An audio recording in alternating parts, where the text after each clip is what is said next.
नमस्कार दोस्तों, स्वागत है आप सबका एक नए वीडियो में। और बैंक निफ्टी आप चार्ट देख रहे हैं बैंक निफ्टी का। ठीक है। तो बैंक निफ्टी क्या कर रहा है ये वो देखते हैं, और कल कैसे कर सकता है वो हम देख रहे हैं इस वीडियो में। ठीक है। तो बैंक निफ्टी ने क्या किया है पिछले 4-5 दिनों में, हम देख सकते हैं 1 2 3 4 5 6 6 दिन हो गए हैं। पर एक रेंज में फंसा हुआ है बैंक निफ्टी। ये जो रेंज है, ठीक है, ये रेंज में फंसा हुआ है बैंक निफ्टी। ऊपर का अगर देखेंगे तो 43,000, ऑलमोस्ट 43,400 के पास रेंज बनी है। और नीचे साइड पे जो है वो 42,700 के आसपास बनी है। ठीक है। और बैंक निफ्टी है वो इसके अंदर ही ट्रेड कर रहा है। उस दिन से एक दिन जरूर गया था यहाँ पे, ऊपर खुल के, ऊपर खुला था इस दिन, पर नीचे आ गया और क्लोजिंग नीचे ही दी इसके, अपने रेंज पर ही क्लोजिंग दी। जो ब्रेकआउट एरिया है, ये वाला, ये ब्रेकआउट लेवल है 43,000 43,000 300 400 का, उसके पास दी। और ये जो कैंडल है ये अंदर ही बनी। ठीक है। तो ओवरऑल हम कह सकते हैं कि बैंक निफ्टी एक रेंज में ही रहा है पिछले 4-5 दिनों से। और ये कब तक चलेगा आई डोंट नो, जब तक के ये लेवल क्लोज नहीं होगा। मतलब यहाँ से जब तक के डे कैंडल की बात कर रहा हूँ मैं, हाँ। तो जब तक के डे कैंडल, मतलब ये लेवल के पार नहीं होगी, मतलब 43,500 के आसपास, ये 43,500 के आसपास ये बंद नहीं होगी। ठीक है। कैंडल की क्लोजिंग जो है वो इसके पार जानी चाहिए। ठीक है, इस लाइन के पार जानी चाहिए। मतलब समझ लीजिए आप कि जैसे यहाँ पे खुला अगर कैंडल, तो यहाँ से यहाँ जाना चाहिए और क्लोजिंग यहाँ पे होनी चाहिए। तभी कहीं यहाँ पे बायर्स आएंगे और बैंक निफ्टी को और ऊपर लेके जाएंगे। नहीं तो फिर यहाँ से नीचे अगर जाता है, अगर यहाँ से नीचे जाता है, तो फिर क्लोजिंग जो इसकी है वो चाहिए हमको। इसे आप पकड़े 42,700 के आसपास, 700-600 के आसपास क्लोजिंग मिलती है। मतलब क्लोजिंग बैंक निफ्टी की इस एरिया में होती है, इस कैंडल से नीचे होती है। ठीक है। और यहाँ कहीं हम ट्रेड करते हैं तो फिर एक डाउन ट्रेंड जरूर आ सकता है मार्केट में। ठीक है। 42,600 का, 42,500, हाँ 600 का लेवल है ये। ठीक है। 42,600 का लेवल नीचे पे है। ठीक है। और ऊपर में है 43,500 का। ठीक है। तो बैंक निफ्टी कहीं भी जाए, इन कैंडल्स, ये जो लेवल मैं लिख रहा हूँ यहाँ पे, इसके पार ही क्लोजिंग देनी चाहिए। ठीक है। जब तक क्लोजिंग नहीं देगा ना, बैंक निफ्टी नीचे जा सकता है, ऊपर जा सकता है, ना ही नीचे जा सकता है। ठीक है। अब रेंज बाउंड तो है ही हम, तो रेंज बाउंड ही होते रहेगा। और कब तक होगा ये देखना है। ठीक है। तो आइए अब 5 मिनट की चार्ट में चलते हैं और देखते हैं कि हम कैसे ट्रेड करेंगे।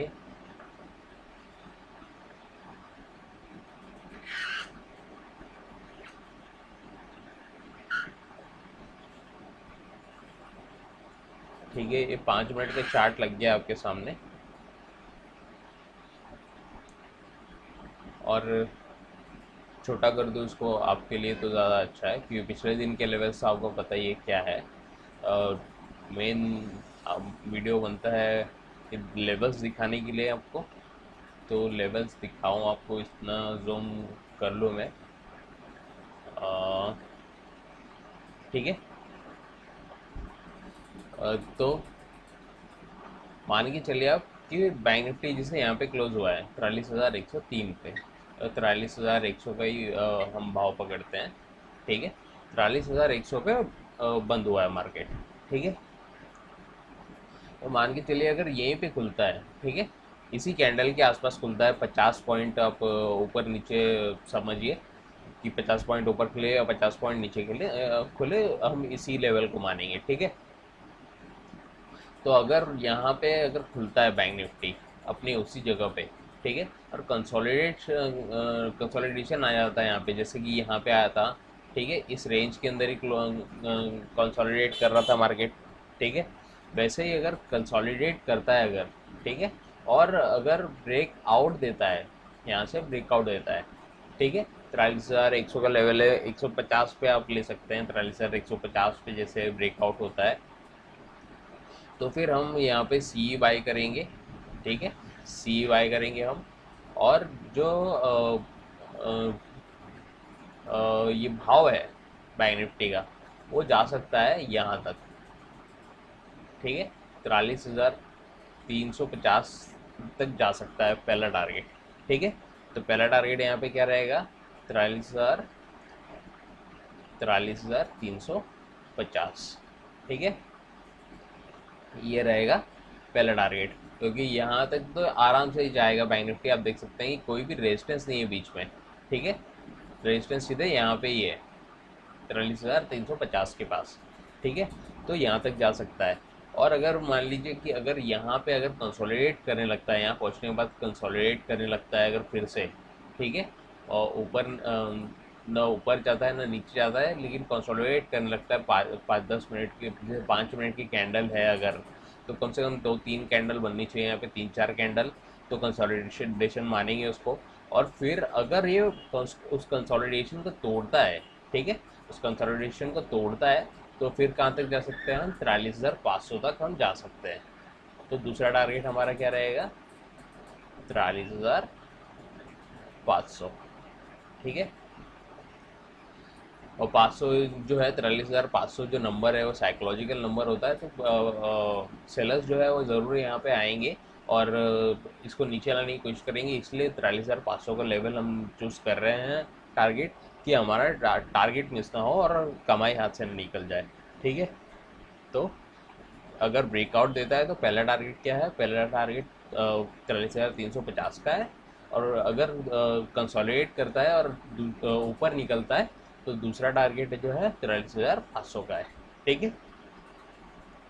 और अगर मान के चलिए अगर कंसोलिडेट करता है, अगर बैंक निफ्टी यहीं पे खुलता है कल, अगर यहीं पे बैंक निफ्टी खुलता है कल और ब्रेक डाउन देता है, ठीक है, ब्रेक डाउन देता है, तो फिर क्या लेवल रहेंगे यहाँ पे, 43,000 के नीचे एक लेवल रहेगा, पी हम ले सकते हैं, ठीक है, पी के लेवल ले सकते हैं हम। तो 43,000 का टारगेट पहला रहेगा, ठीक है, यहाँ पे लिखता हूँ मैं, ठीक है। और अगर मानिए कि 43,000 पे पहुँच गया और 43,000 तोड़ने की तैयारी में, मतलब कंसोलिडेशन के बाद ब्रेक करता है, तो फिर क्या रहेगा, फिर ये जो 42,800 का जो टारगेट है वो रहेगा इसका दूसरा टारगेट, ठीक है। और ये पी साइड थोड़ा तेज़ मूव करता है, तो इसका ध्यान रखिएगा,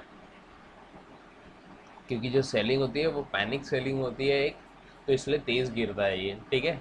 तो पहला टारगेट अगर देखेंगे हम, अगर कंसोलिडेशन के बाद अगर लेवल तोड़ता है 43,103 का, तो फिर हमारे को देखने को मिलेंगे 43,000 का लेवल, एक पहला टारगेट ये है।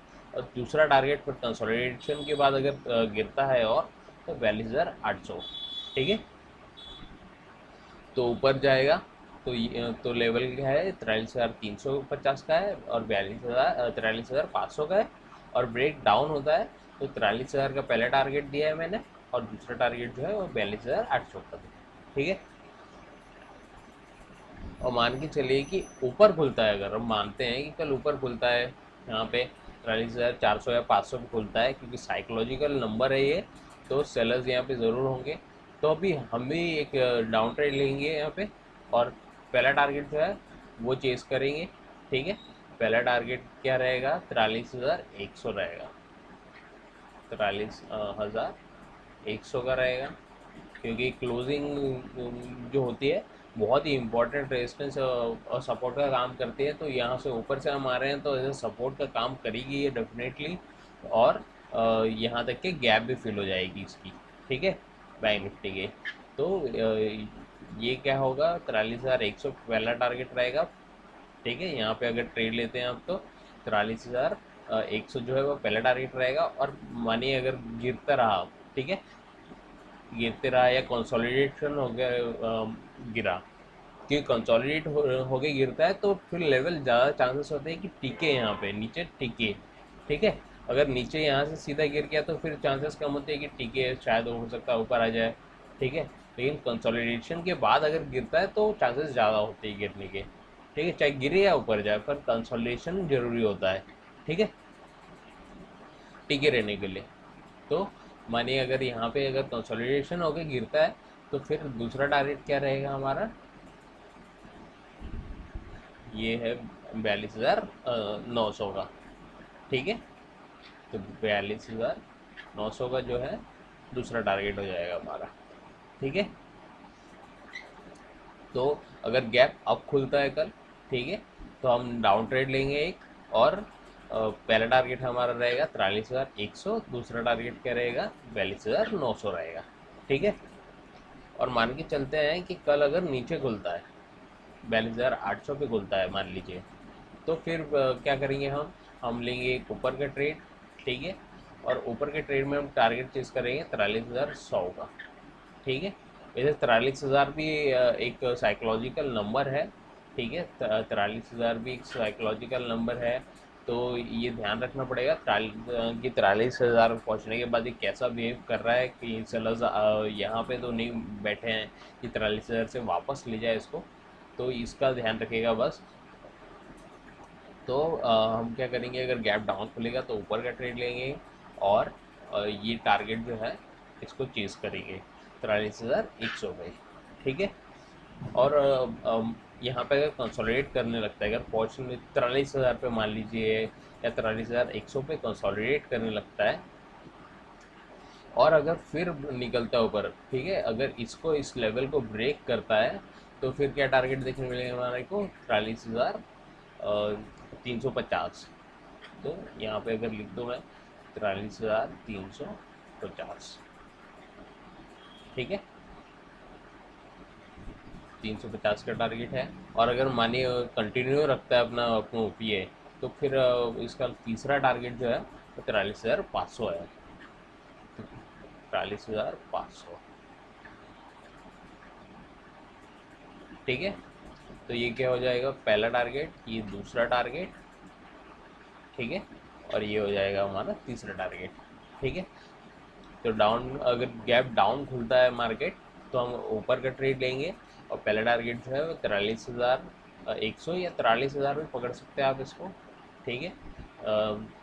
43,000 भी लिख दो यहीं पे, 43,000 भी लेवल इम्पोर्टेंट है, ठीक है।